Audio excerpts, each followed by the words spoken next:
जिनकी वजह से मैं आज आपके सामने खड़ा हूं। अगर बाबा साहब थे तो मैं आज हूं, अगर बाबा साहब नहीं होते तो मैं और मेरे साथ साथ आप लोगों में से बहुत से लोग यहाँ इस हॉल में नहीं हो पाते।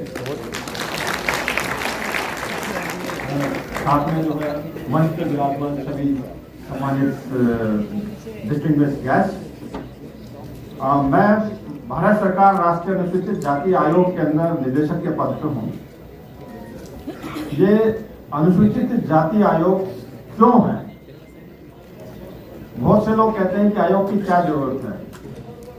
आयोग जो है ये इसलिए बना कि जब भारत जो है आजाद नहीं था, उस समय जो हमारे देश की स्थिति थी उसको मैं बहुत संक्षेप में कहूंगा कि किसी ने कहा है कि ढोल गवार पशु शूद्र नारी ये सब ताड़न के अधिकारी, ये स्थिति हमारे समाज की थी। और समाज के लोगों को पढ़ने का कोई अधिकार नहीं था।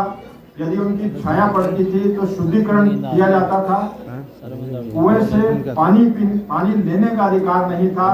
और यदि किसी शास्त्र के शब्द जो है किसी अनुसूचित जाति के व्यक्ति के कानों में पड़ जाएं तो जो है शीशा पिघला के डाल दिया जाए, ऐसी व्यवस्था बताई जाती है।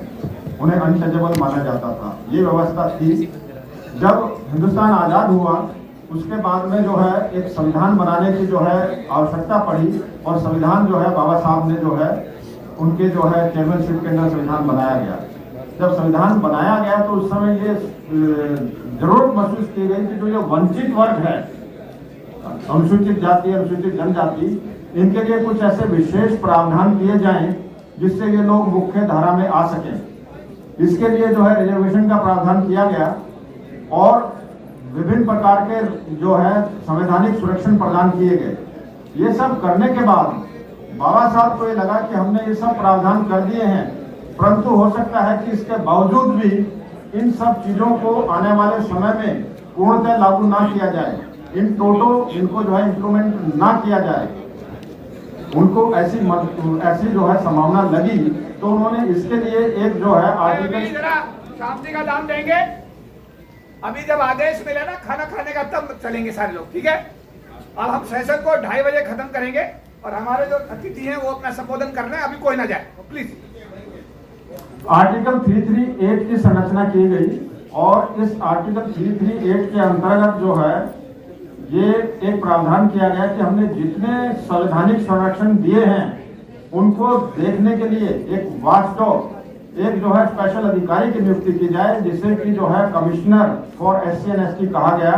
और पहले कमिश्नर की नियुक्ति नवंबर 1951 के अंदर की गई थी, 18 नवंबर 1951 को, जो कि ये देखते थे कि जितने भी संरक्षण है उनका जो है इन टोटो पालन हो रहा है और जो है वो वर्ष में एक बार एक रिपोर्ट अपने राष्ट्रपति को देते थे।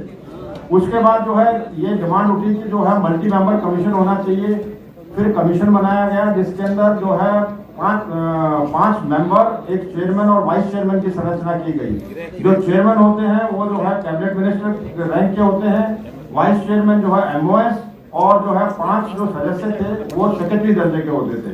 उसके बाद SC and ST कमीशन अलग अलग कर दिए गए। आज की डेट में एक चेयरमैन, वाइस चेयरमैन और 3 मेंबर्स हैं। Chairman cabinet minister, vice chairman MOS और 3 जो सदस्य जो है वो सेक्रेटरी लेवल के हमारे पास होते हैं। कोई भी व्यक्ति जिसको कि ये लगता है कि वो अनुसूचित जाति का है और उसको जातिगत भावना से प्रेरित होके उसके साथ कोई दुर्व्यवहार किया गया है या उसके अधिकारों से वंचित किया गया है तो वो आयोग में आ सकता है। और आयोग में आने के बाद में आयोग पूरी कोशिश करता है कि उसे न्याय मिले। इसका एक ही एग्जाम्पल मैं देना चाहूंगा कि एक जो है HCS अधिकारी थे जो रिटायर हो गए और रिटायरमेंट से पहले उनका केस हमारे यहाँ चल रहा था कि उनका IAS में इंडक्शन होना चाहिए था। रिटायर होने के बावजूद हमने उनका केस जो है परस्यू किया और रिटायरमेंट के बाद उनका जो है IAS में इंडक्शन हो गया। और जो है रिटायरमेंट के बाद आज वो अपने नाम के साथ रिटायर्ड IAS लिख सकते हैं। इससे बड़ा एग्जाम्पल जो है दूसरा कोई नहीं हो सकता कि जो है रिटायरमेंट के बाद भी किसी आदमी का इंडक्शन हो जाए। उसके अलावा जो जिस भी तरीके के अत्याचार होते हैं उसके अंदर कमीशन के संज्ञान में जब भी आता है तो हम सहज संज्ञान लेके उसका जो हमारा स्पॉट विजिट पे जाते हैं।